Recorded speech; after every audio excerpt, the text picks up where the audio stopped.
Assalamualaikum warahmatullahi wabarakatuh.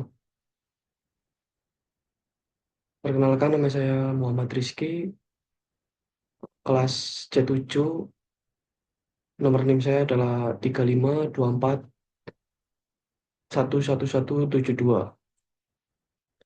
dari program Teknik Industri. Di sini saya akan mempresentasikan tugas UTS saya di mata kuliah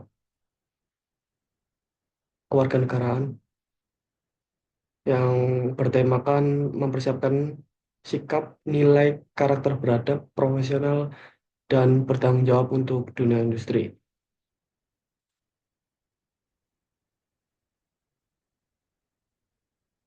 Sopan santun di dunia kerja. Kondisi saat ini saya menunjukkan sikap ya. Saya sebagai karyawan terhadap atasan saya dengan berjabat tangan dan kurang berani menyapa. Di tema ini saya ada rencana perubahan, yaitu saya akan membuat sedikit perubahan dengan menyapa, menyapa dan mengucapkan selamat pagi Pak atau Bu kepada atasan saya, disertai dengan senyuman dan menanyakan kabar pada hari itu. Seperti selamat pagi Pak, gimana kabarnya pada pagi hari ini? Gimana kabarnya pada hari ini? Sehat atau tidak? Kurang lebih begitu. Kemudian eh, etika komunikasi. Kondisi saat ini saya kurang dalam berinteraksi dengan sekitar dan ketika saya berbicara di depan banyak orang akan mudah gugup dan terbata-bata. Dan juga saya kurang tepat dalam memilih kosakata yang baik dan benar. Nah, di etika komunikasi saya memiliki rencana perubahan. Rencana perubahan saya akan lebih banyak belajar tentang public speaking dan menambah gesturing untuk menggambarkan sesuatu pada saat berbicara, seperti eh, menggerakkan tangan atau badan. Mungkin itu pada etika komunikasi. Selanjutnya kita masuk pada menghargai perbedaan. Sikap keberagaman di satu, sikap terhadap keberagaman di lingkungan. Sikap saya eh, dalam hal ini saya mengambil sikap toleransi terhadap perbedaan keberagaman apapun perbedaan itu, selagi itu mengajarkan perbuatan yang baik dan tidak merugikan terhadap orang lain, saya bersikap toleransi terhadap itu. Kemudian langkah saya untuk menghormati perbedaan itu pertama, eh, dalam hal ini adalah memberi ruang bagi orang lain untuk berbicara dan mendengarkan perspektif mereka tanpa menghakimi mereka. Memberi ruang kepada mereka untuk sama seperti kita. Dan saya memberi kesempatan yang setara, tidak memaksakan pandangan sendiri diri saya dan menghargai kebiasaan atau tradisi orang lain. Karena setiap uh, apapun perbedaan itu mempunyai tradisi masing-masing, jadi kita harus saling menghormati dan tidak boleh mengganggu.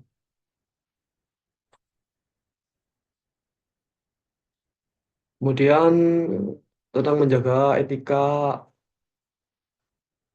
organisasi. Di sini saya dalam menjaga etika organisasi, saya akan menjaga loyalitas tanpa membenarkan pelanggaran. Jadi saya menurut saya pelanggaran itu harus ditindak apapun itu bentuknya dan siapapun itu orangnya.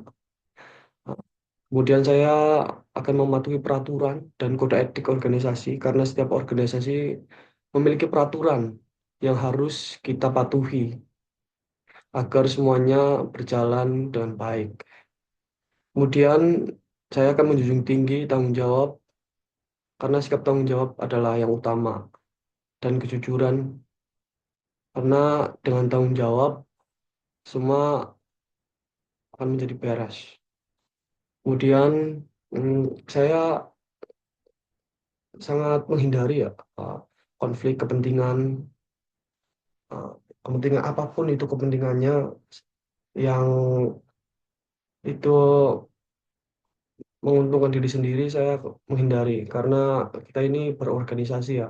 Jadi kita harus menguntungkan semuanya. Selanjutnya, empati terhadap rekan kerja. Di sini tingkat kepedulian saya terhadap rekan kerja atau rekan satu tim, atasan maupun bawahan. Saya percaya bahwa hubungan kerja yang sehat dibangun dari saling memahami, mendengarkan, dan menghargai perbedaan. Dan juga saya siap menerima dukungan saat mereka menghadapi kesulitan, baik secara pribadi maupun profesional. Jadi, menurut saya, empati itu bisa di luar kerja maupun di dalam pekerjaan. Jadi, tidak perlu, kita bisa bersaudara dimanapun, di tempat atau di tempat kerja maupun di luar tempat kerja.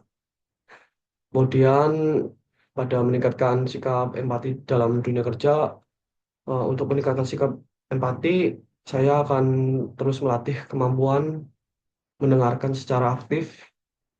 Selain itu, saya akan memperluas perspektif terhadap memahami latar belakang dan beban kerja masing-masing individu, sehingga saya bisa menanggapi situasi dengan lebih bijak. Karena eh, setiap orang memiliki latar belakang yang berbeda-beda dan beban kerja masing-masing.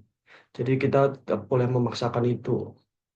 Ya, kita seharusnya eh, mentoleransi itu karena tiap orang punya masalah sendiri-sendiri, di luar kerja maupun di dalam kerja. Jadi kita harus menjadi penengah di dalam itu. Dan kita tidak boleh menghakimi eh, orang-orang yang berbuat salah. Tugas kita adalah eh, mengingatkan. Mungkin itu. Kemudian profesionalisme, sikap profesional. Saya selalu berusaha menjaga sikap profesional dalam setiap aspek pekerjaan. Saya sangat menjunjung tinggi kedisiplinan, berkomitmen untuk selalu tepat waktu, baik dalam kehadiran maupun penyelesaian tugas maupun pekerjaan. Oleh karena itu, saya selalu berusaha konsisten dan menjaga kualitas dan etika kerja. Sikap profesional sangat dibutuhkan untuk dunia industri, terutama karena sebagai leader kita harus profesional dan bisa membedakan mana yang baik dan mana yang buruk. Dalam rencana ini memperbaiki sikap profesionalisme saya. Untuk meningkatkan profesionalisme, saya merencanakan beberapa langkah konkret seperti membuat jadwal kerja harian agar lebih terorganisir, meningkatkan kemampuan manajemen waktu, dan meminta feedback dari rekan kerja atau atasan saya agar saya bisa memperbaiki kekurangan yang mungkin belum saya sadari. Jadi saya akan meminta masukan kepada mereka, eh, apa yang salah, dan saya akan berusaha memperbaiki eh, sebisa mungkin dan sebaik mungkin. Kemudian tanggung jawab sosial. Tanggung jawab sosial dan dampak pekerjaan. eh, saya cukup sadar bahwa setiap pekerjaan, sekecil apapun, memiliki dampak terhadap lingkungan dan masyarakat. Tanggung jawab sosial bukan hanya milik perusahaan kita saja atau eh, organisasi kita saja, tetapi juga individu di dalamnya, orang-orang yang di dalamnya. Saya menyadari bahwa keputusan dan tindakan di tempat kerja dapat berkontribusi pada keberlanjutan, kesejahteraan sosial, serta citra positif perusahaan.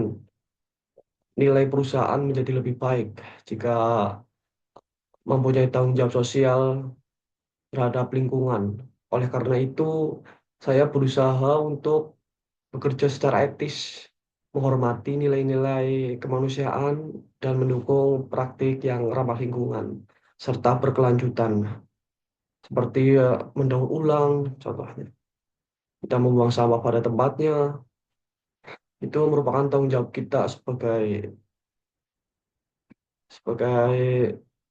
karyawan atau sebagai manusia, agar tidak berdampak buruk kepada lingkungan sekitar kita. Nah, langkah nyatanya mengurangi dampak lingkungan seperti menghemat penggunaan listrik yang tidak terpakai, listrik, air, kertas, efisiensi ya, mendukung program daur ulang atau pengurangan sampah. Karena sampah ini harus kita daur ulang agar tidak cepat menumpuk ya, agar bisa lebih berguna ke depannya dan berprasi,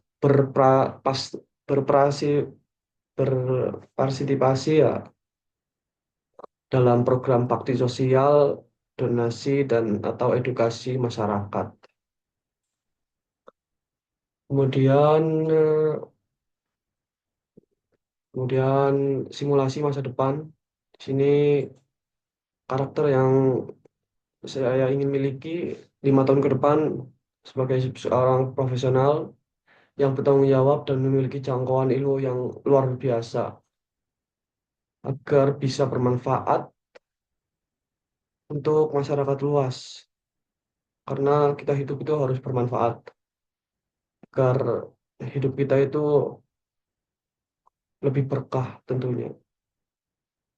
Langkah-langkah yang saya ambil untuk mewujudkannya, satu, seperti mengembangkan keterampilan komunikasi dan kepemimpinan, leadership, kemudian melatih disiplin, konsisten, karena yang sulit adalah konsisten dalam perbuatan baik. Kemudian menjaga integritas agar tetap semangat dalam menimba ilmu, berbuat baik, kemudian menerima dan belajar dari kritik serta kegagalan sebagai bagian dari proses. Jadi kita tidak boleh menganggap kritik itu adalah hinaan. Kita harus menerimanya dan kita proses agar menjadi pribadi yang lebih baik. Kemudian ini motivasi yang saya ambil adalah hidup adalah tentang mengambil risiko. Mereka yang takut gagal tidak akan pernah tahu bagaimana rasanya menang. Jadi kita harus berani mengambil risiko apapun itu dan sebesar apapun risikonya. Yang penting yang kita ambil adalah hal yang baik dan untuk masa depan kita. Terima kasih.